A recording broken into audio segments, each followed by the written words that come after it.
Hi, this is Dr. Kimberley Linert, author of Visualizing Happiness in Every Area of Your Life and host of this podcast, Incredible Life Creator. Today I have with me Sandra J. Horton. Hey, Sandra. Hi, Kimberly. Dr. Linert. Nice to see you again. Yes, so happy to have you on. And just so people know who you are, I'm going to read your bio. So, Sandra J. Horton is known as a positive, motivational, and powerful force for change. Her message is always clear: activate success. First through your own change, then leads to others to change. She guides and supports leaders and organizations to change with ease, resulting in sustainable solutions. She has expertise in change management project leadership and is a master facilitator. She has built a successful consulting business since 2014. She's a best-selling author and motivational speaker.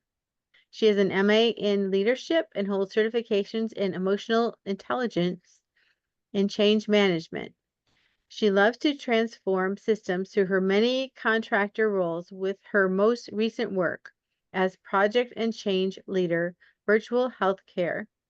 Sandra has collaborated on two books, the international bestseller Voices of the 21st Century and Growth Strategies for the Hungry Entrepreneur, published in 2019. So I know you have quite a story. So why don't you just start it from the beginning and tell us your story? Thank you so much. If I may call you Kimberly, and one of the things that is new before I start to begin my story is we are now international bestseller with Activate Success: Tips, Tools, and Insights to be a leader in your niche. And I always bring that up because I'm just so beautifully proud of it. And you know, I just take a deep breath because when people ask me about my story, everyone has a story. My story is unique to me, and from my own perspective, all that happened to me, and some of it's quite profound when I began, like a very young child in an incubator, where basically struggling for a breath. And I was 4 pounds. And unfortunately, when I came out, they ripped my neck and they had to keep me in an incubator. And as soon as I was able and healthy enough to come out, I started to experience other challenges. And so at age 5, I went through, many people go through this, particularly back when I was young at that stage. Bullying was very much prevalent. And I experienced bullying, profound bullying for most of my young life. And adding to that complexity is that I had a learning disability. And with that, really set myself up, unfortunately, for being different, being picked on. And as I was experiencing these things as a young child, I unfortunately trusted people because I was looking for that sense of connection. And I trusted someone I shouldn't have trusted. And during a social organizational engagement, I became a childhood sexual assault rape survivor at the age of 10. All of these early experiences had a profound impact on my sense of identity. I repressed those stories, particularly the story of the childhood sexual assault. And what I found from that is that they persisted. They showed up in different ways. I was very lonely and very sad for most of my early childhood, and I didn't understand. My parents didn't understand what was happening for me. And the only thing that really gave me reprieve was competition, was athletics, was a way that I could show control in my life because I was unaware of the impacts of my early life on my development and how I was going. And I repressed my story for 34 years. What this resulted is that my sense of self, my sense of belonging was altered. And I really truly led to 2 failed marriages. It led to victimization and codependency because I didn't know me. I didn't know my story. It also led to me truly not being in touch with my emotions. I repressed all that was within me, and I became very externally focused. And as I was externally focused, I became angrier and more prickly.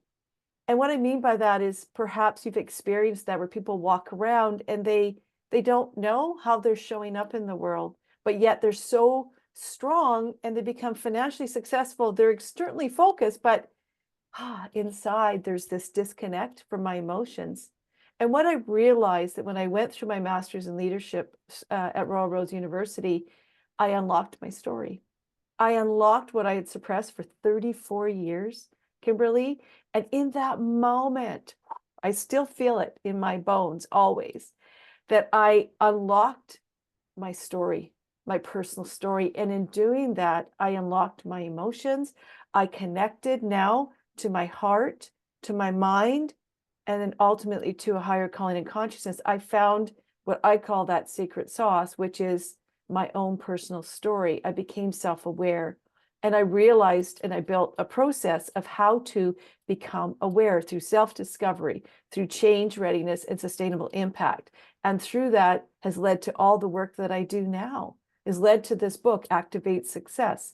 Because if you don't know yourself, your inner story, you're going to lead someone else's story.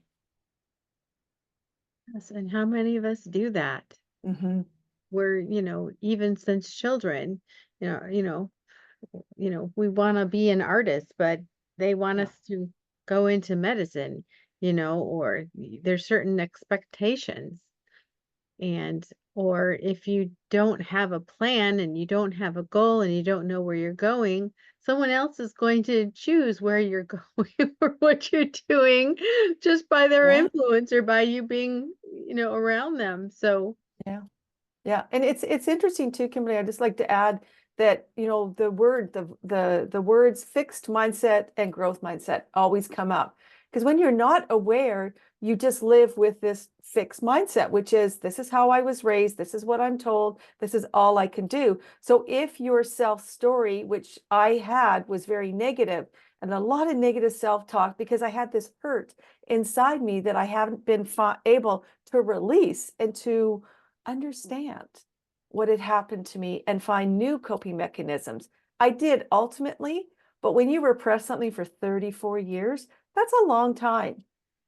And so, yeah, we just need to wake up and find that truth about who we are, where we're going, how do we get there, and how do we stay there? And those are the four essential questions that I think are so foundational for people to get unstuck. so let me ask you early Yeah. on, how did this affect, you said, two failed marriages. So were you just unable to attach to another person, or what happened there? Yeah, great question. Well, attachment's part of the bigger picture of our sense of our self-identity and how we know ourselves to be.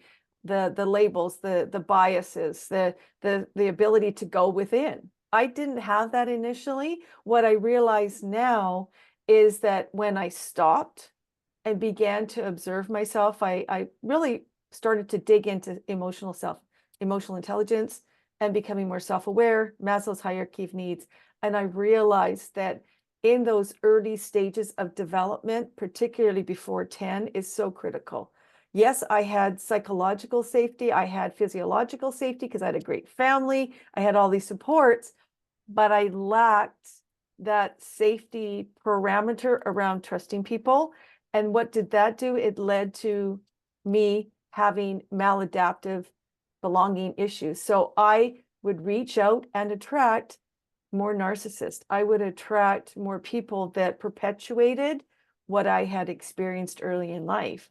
So my sense of self-identity, my self-esteem, my self-confidence, my self-worth was all maladapted. It was different. It was adjusting to what I knew to be true, but didn't understand the languaging and how I could shift it until I made the choice to change, to have a new mindset, to go within at the age of almost 50. Like, let's get real, like almost 50. I lived in this world that this is how I was raised. I just realized my story. So that whole sense of self-identity was external, and I had to stop and basically bring in my younger self, release her, love her, give her grace, give her that safety that she hadn't had internally to know myself. And maybe this resonates for your audience, but I don't know if you've had that experience and being a doctor of the eyes and our story and that. I couldn't look at myself in the mirror and love myself.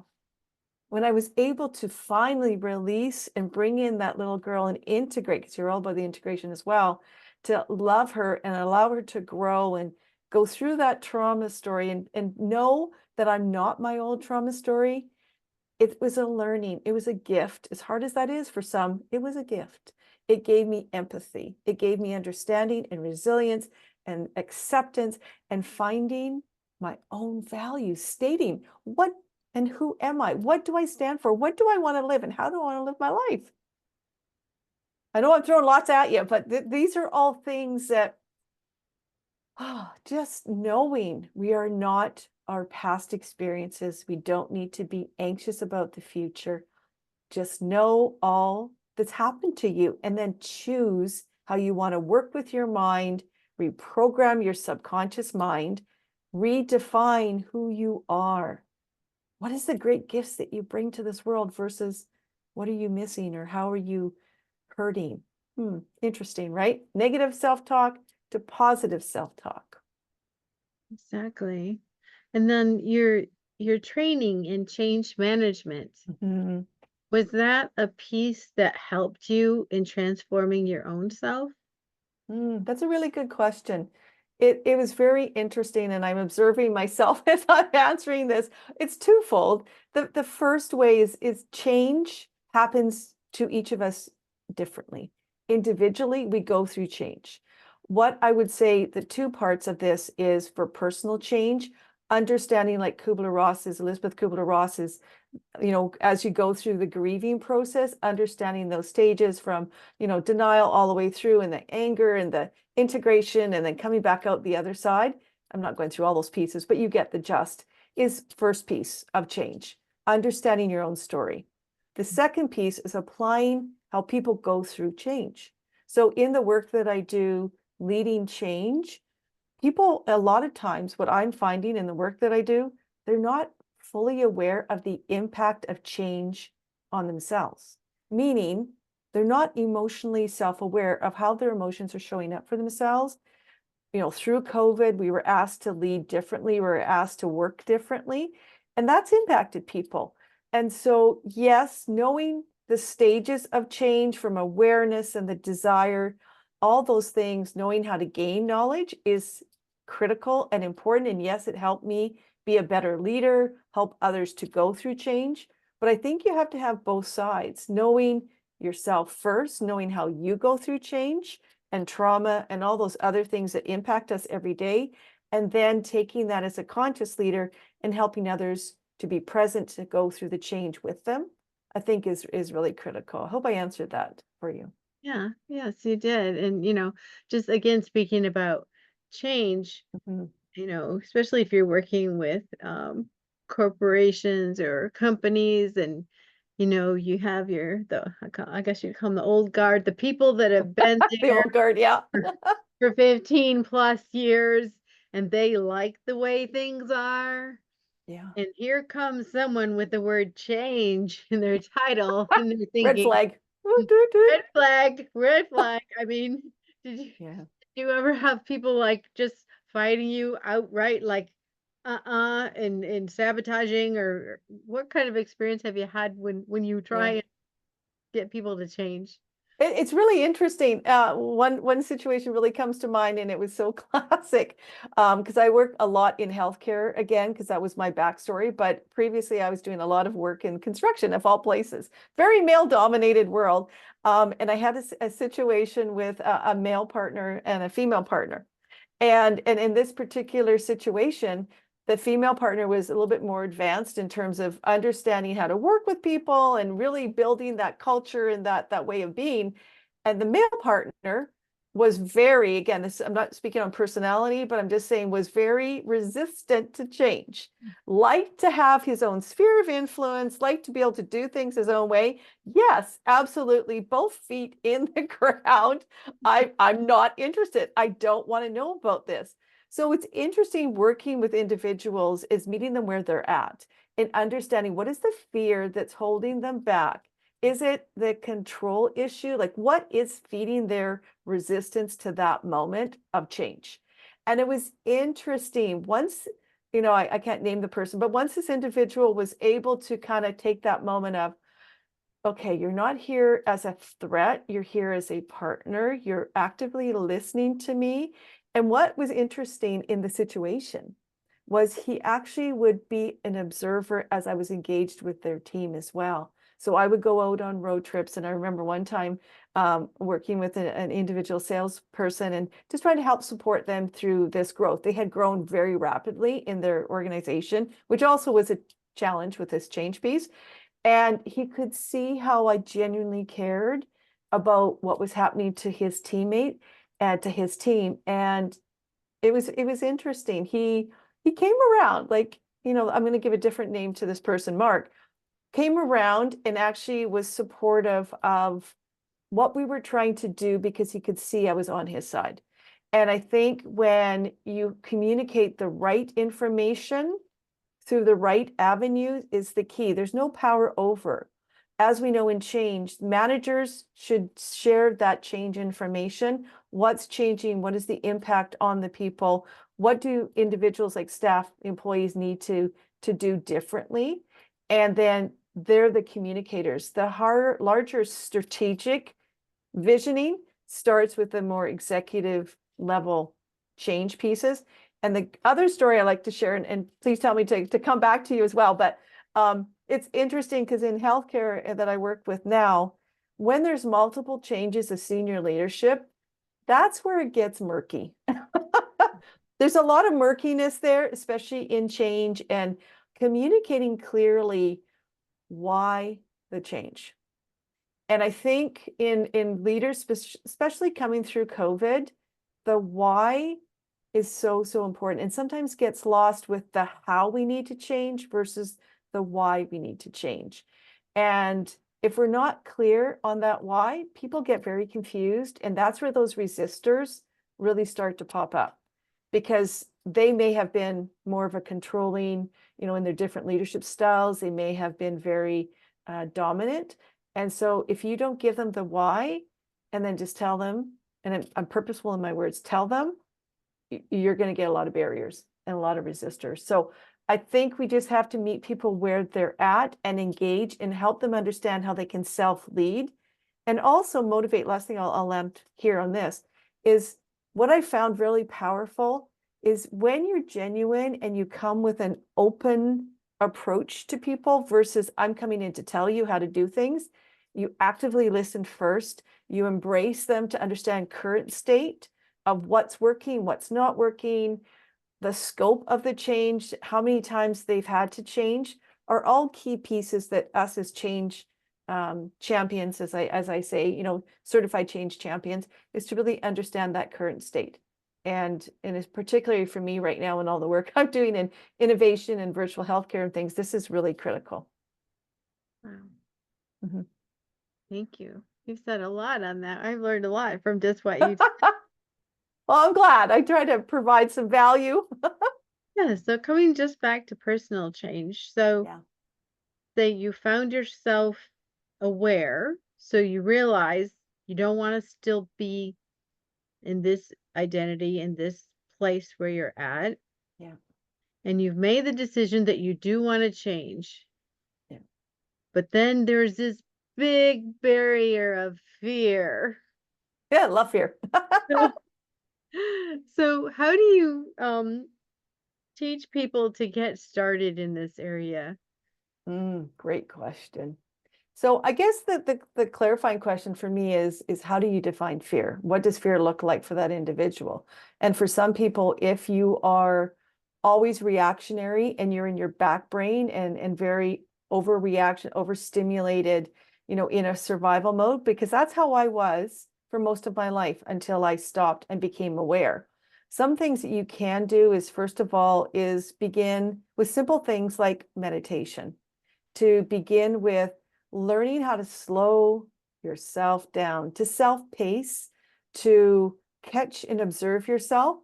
So when I listen to you, I could slow myself down to match and mirror other people, to begin to understand how I'm approaching life.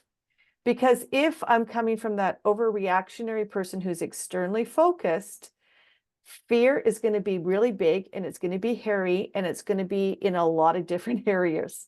So we have to kind of start small, go slow, test, trial, reset, give ourselves grace as we move forward. So tackle, the first thing I always say is, what is it that you are looking to change? What is that one thing, that one opportunity that maybe perhaps isn't this huge, big monster trauma story, but something that is reasonable, that isn't heavily weighted in terms of your own emotions, and lots to unpack. And that gives you the ability to see success early, to be able to trial and test and pat yourself on the back and say, hey, wow, I did that. So I love to be able to start with individuals to, first of all, begin to observe self, to tap into others that may be around them, to say, hey, if you were going to give me some information, positive things, that maybe this one area you want to pick on, maybe you want to actively listen a little bit more, or something. Let's pick that. That's easy. We can always learn to listen easier and better. Mindful of my words there, because there is no good or bad. It's just do it differently to get more information. But let's say you pick that. So ask maybe 2 or 3 people, maybe someone from your family, maybe someone from work, maybe a supervisor. If there was something that I could do differently to active listen, what would it be?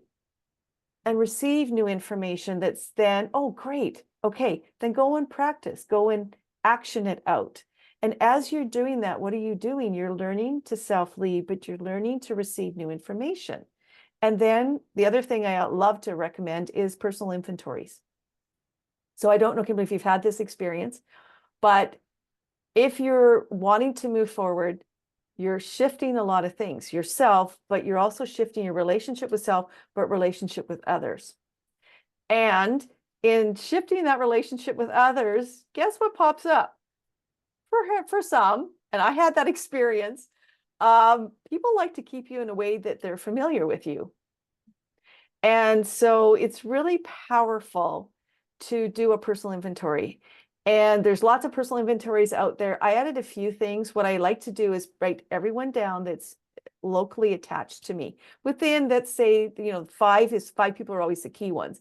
But outside of that sphere, who is in your kind of inner circle? Who's in your immediate circle? Who's in your larger circle? And then do an assessment.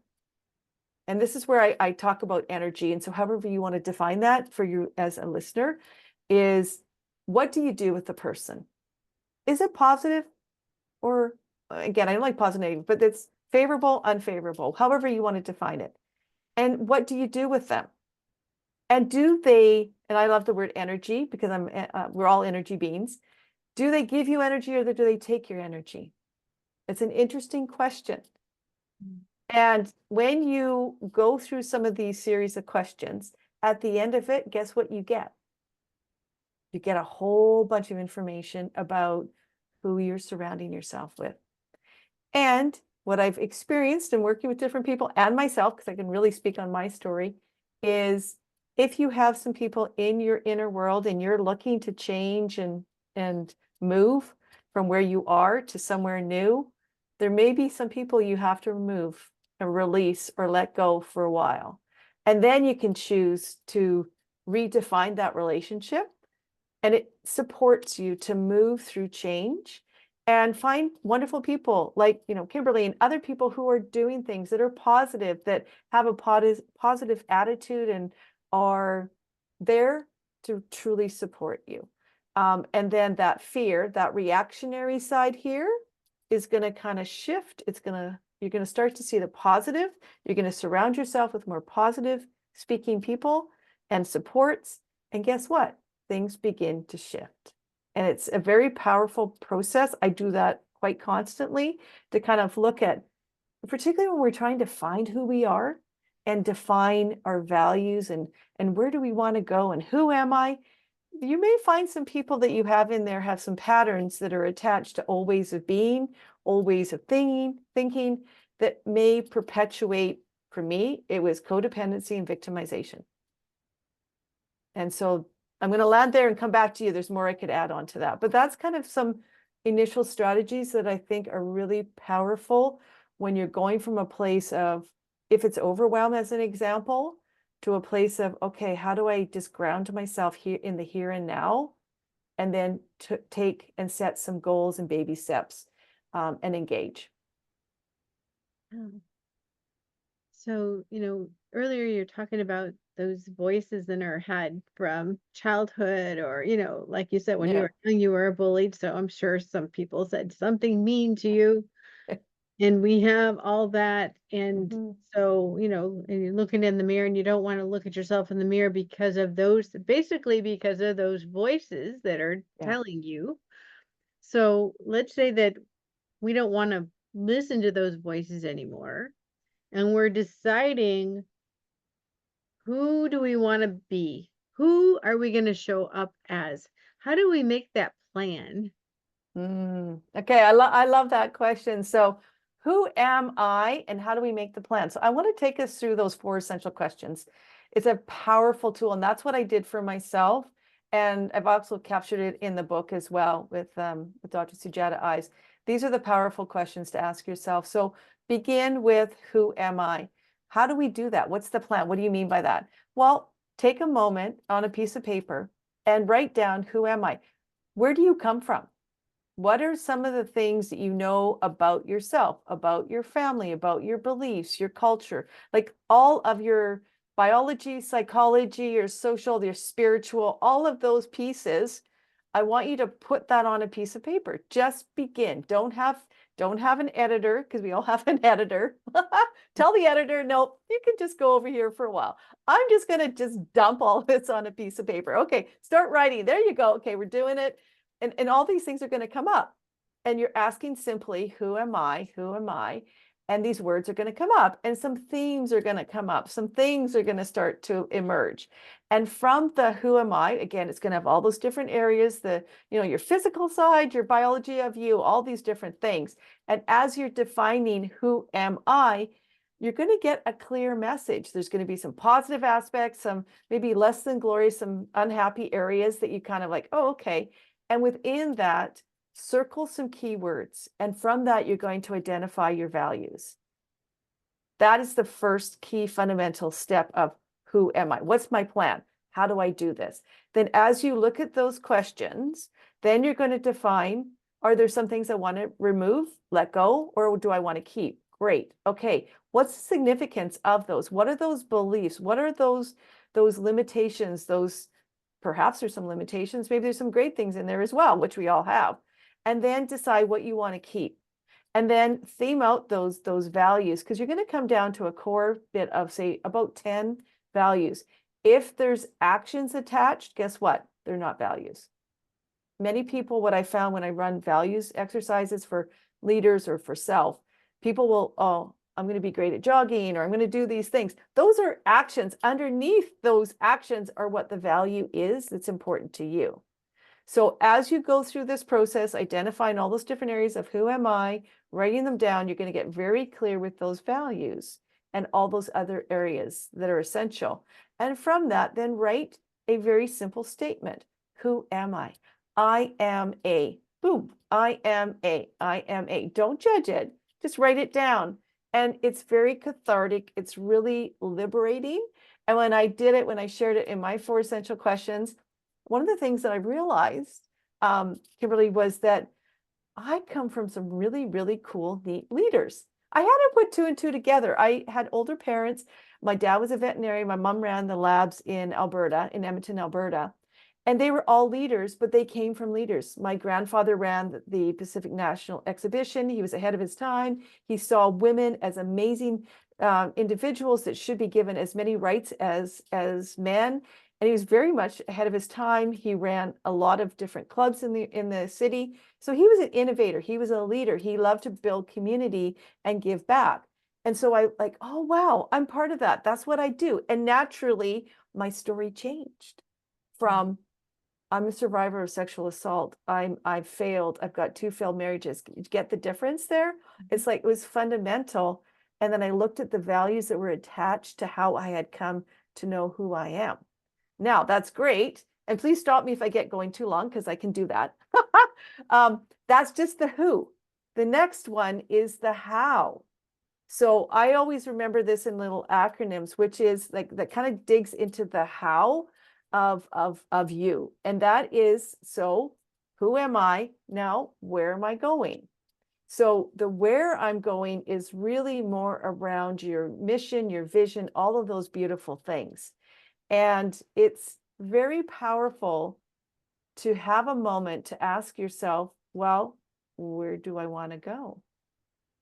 Where do I want to go? So ask yourself those clarifying questions and just go back to your values. Think about areas and opportunities. And it could be like, yourself, uh, Dr. Kimberley, is that you may change professions. You may change from that old story to something new. I'm going to just turn it back. Is that kind of what happened to you? Can I ask that clarifying question? Like, how did you shift to what you were doing?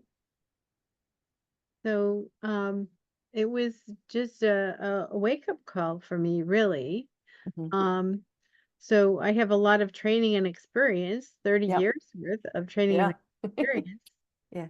And there was a colleague that we worked together on patients sometimes when I had really tough patients.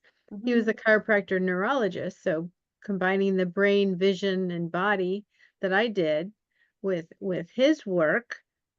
Sometimes we needed that superpower because some of these patients Yeah. were really hard to work with. Mhm.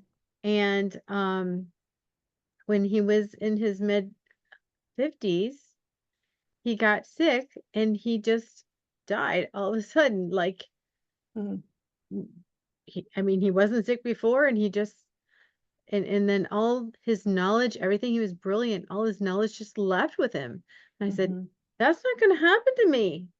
Yeah. When I die, I want to die empty. And so I thought about what did I want to, how can I disseminate information and die with all my experience out into the world? Love that. And I was told to write a book and start speaking. And so that's what I did. I love that. And it can be very profound just from an experience or a situation. And that's the key, the power as you move through your own journey, because it's a journey, is Mm. understanding your situations. And so that's part of where am I going? What are your situations? What are the influences? What are those pieces that are still showing up in your life that perhaps you want or other areas that you don't want? But you have to, first of all, know who I am and identify those beautiful values. This is very purposeful. Again, this takes time, but it's within us. It just, making the choice to change.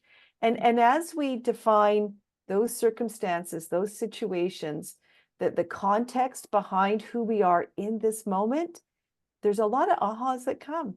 The choices like you made to say, I want to be out there. I want to get my story out. That's kind of similar to like our book, like I felt a calling that I wanted to share my story. And I wanted to share a way that people can change easily, to go through and identify who am I, where am I going, how do I get there, and how do I stay there. So it's a process that you go through to identify some of those situations. And so the next one is to really define the how, which is your mission, your vision, all of those things. So that takes time, but it can come from you very easily.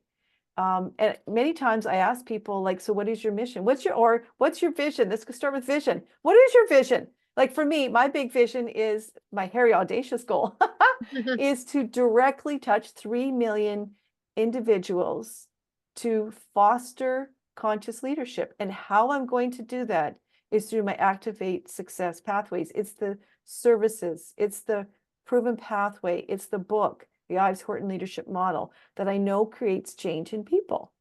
And getting those programs, getting those things out there. Do you know what your big, hairy, audacious goal is? What are you divinely called to do? Not what your mom said, not what your best friend or your husband or your partner says. These are all key things, because for an individual, and I go back to my story, honestly, it gets so powerful. If you experience prickly moments in your life, and you're just on autopilot and you're just focused on the almighty dollar, you're externally focused, but you're not integrated into your heart, guess what? These pieces, if you start just to do these things differently, it's life-changing. It really is. And I can keep going. I just want to, again, I don't know how much detail or how specific you like me to go into these things, but the thing with the, hows is having attention. It's having focus. And as we go through the change with a focus and intention, we can direct and guide our lives. Because think about it. Is there anything in your life, other big, hairy, audacious goals, or even just simple things, if we focus on it, guess what? We can accomplish it. We put everything else out of our mind. We set our intentions each day because we direct our beautiful mind, because it is a servant of us, as my beautiful mentor Rex Sykes always says in his book and in the work that I do with him. It's true. We have to gain control, have the right attitude and the mindset, and not listen to that negative self-talk and all those old ways of being. Put it over there. Tell the ego goodbye, because the ego will keep you in the same place it's always been, because it's wired to do just that. Right. So actually, that was one of my questions, and you kind of Yeah. said, my mentor, Rex Sykes. Yeah. So how important is having support while you're going through this process, and how do we choose those mentors or people to help? Oh, that's a beautiful question. And I think it's so powerful. A question. Thank you for asking that, because there's so many life lessons that I have attached to this.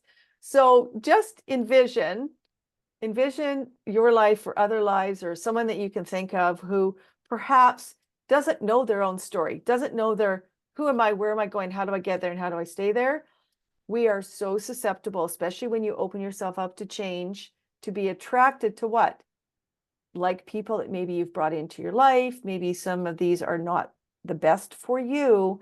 And what happens is you will attract in perhaps people that are less than ideal into your life. So the first thing is to get out of your mind and begin to connect with your heart. Number one, just if you're only thinking things, then you're not fully integrating all that you need to know in how to tap into yourself. Is this the right decision for myself right now? And so you have to begin a true process of integration. And what I mean by that is you integrate, you become self-aware, you observe yourself in that moment, and you ask yourself these very powerful questions, which number one is, who am I speaking to? Why am I speaking to these people? Am I listening to them, or am I listening to myself? And take a moment of reflection. It goes back to what? Our values. Knowing how we want to live our lives. Values are those core key beliefs that if I value wellness or health, as an example, it's even better. If I value health and I'm attracting, and I want to go into partnership with someone who has a fast food industry or like a conglomerate or something, that is that in alignment with what is in my value to live a healthy life? I don't think so. So these people will come at you, and it's really interesting. The more open you are, the more high vibing you are. I'm going to use that word now, where your energy is positive and you're attracting, because you're always attracting. You're sending and receiving information, particularly as you grow in yourself and you become confident in who you are. You're going to attract a lot of people into your life. So you need to have, first of all, know who you are. You need to know your values, and you have to gain discernment. And what I mean by discernment, and that's different for individuals. And again, I always resonate to that middle ground of this. For me, as a faith-based person, a spiritual being, I always come back and I connect my heart to my mind to a higher calling and consciousness. And I ask that question. I'm going to sit. Is this my will or thy will? What is this? Is this in my best interest? Is this going to help support? Is it aligned to my mission and my vision? Like, why am I being called to this? And then I stop and I don't react.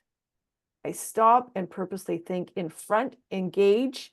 And if you ask or get curious, all of a sudden you shift from the back brain to your front brain, and you start to think differently and more clear. You're not reacting from a limbic perspective, especially if you get what we call like those hijacks in our brain. I don't know if you ever had that. Someone comes in and they're offering you all these great things, and they know how to direct your mind, because people do know how to do that.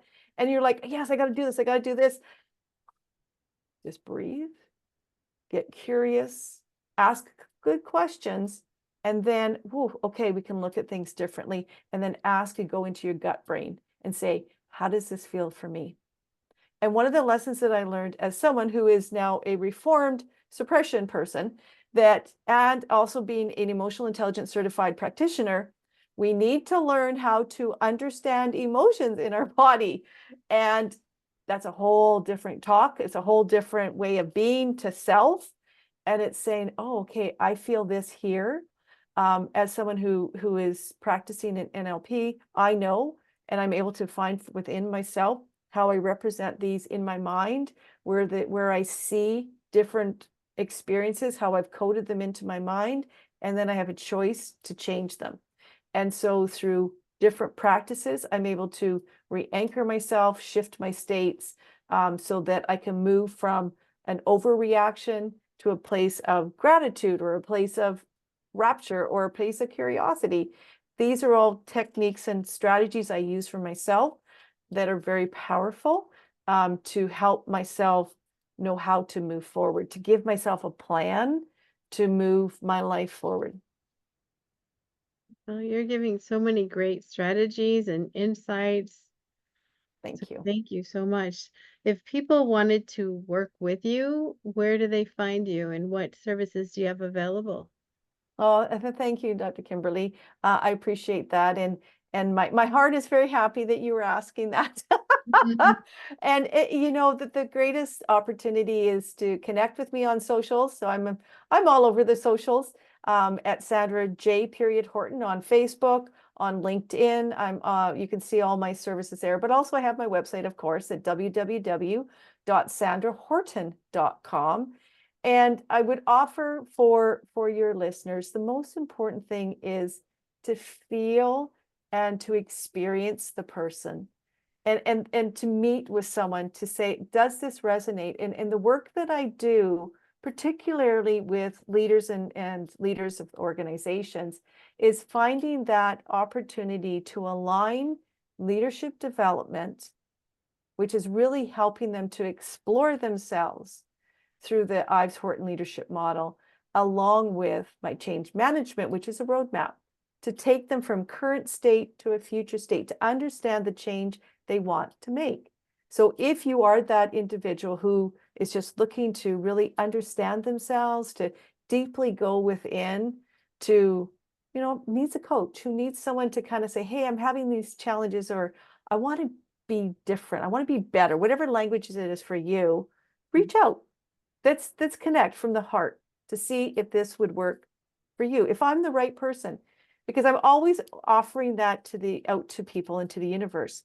There is a right fit. Not everyone is meant to work together. And so if you're open to want to challenge and champion yourself and do things a little differently, and to go through change and live truly how you want to live, then let's reach out. So DM me, connect with me. And I would offer for those who love to read, pick up my book, pick up the book that we also have a workbook, and take the time. Even if it begins there, it begins with a choice to change. You can choose it. Start with gratitude. And again, just reach out and connect with me. And lots of other ways too, but I think that's probably lots to share. So thank you. Well, thank you. Now I have a personal question. Yeah. What gives you the most happiness and fulfillment in your life at this point? Oh, being able to come on, to connect with yourself, to be on a podcast, to share my voice, to share my story, but also through my story is to connect to others, to really help them know themselves inside, so you don't live your life, not your own life, in your own direction, to be self-led, to really know this is what I want in life, to be divinely aligned for me personally. And the other important thing that really makes me happy is, as an emotional intelligence practitioner, when I have those aha moments, in a CEO, as an example, gets that individual 27-page report about leadership potential, about overcoming leadership derailers, learning all about our emotions and how to balance and live well, That gives me great joy because it's information. It's information to change lives, like what you do. You know, we're conduits to share information, ask good questions, be a support. That's what we do. That's what gives me the greatest joy. Right. Well, thank you so much. And thanks for being on the podcast today and for Thank you. going really deep into some of those, questions I asked. I think it's really, really helpful. Thank you. That's the thing. We always, for me, is to show up and leave whoever I'm engaged with feeling inspired, empowered with some new information, some new techniques, strategies, tips that you can go and do too. Because that's the greatest gift we can give ourselves is potential, is opportunities to activate success. And it starts with us. Yeah. So I have one last question before we Yeah. finish. Yeah. What is your best advice on living an incredible, amazing life? Mm. Well, deep breathing, allowing ourselves getting centered from within to transform without. That is the golden rule, is to be able to be so joyful. And as you are with happiness, to have happiness in anything that comes your way, whether it's good or bad. I don't like to have labels attached. Anything is a new learning and an opportunity. So shift your mindset, be open, don't be fixed, and know that anything that's coming is this beautiful opportunity for growth and activate success. So you need to be it, to do it, to have it, as Napoleon Hill and other great thinkers have said. These are truly the laws of success. These are the laws that have been around for eons, and we have to learn and just get out of our way sometimes and emerge in this confidence, in this ability of integration.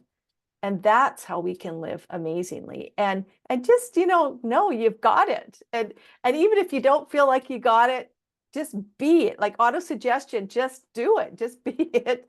And over time, you will reprogram your mind to be it. And that's the greatest joy in life. And just, yeah, just having gratitude. And for me, it's having my faith as well, has been, as I've transcended up, Maslow's hierarchy of needs, and now in being of service. So yeah, thank you. Great. Well, thank you so much. And we'll talk to you again soon. Great, thank you.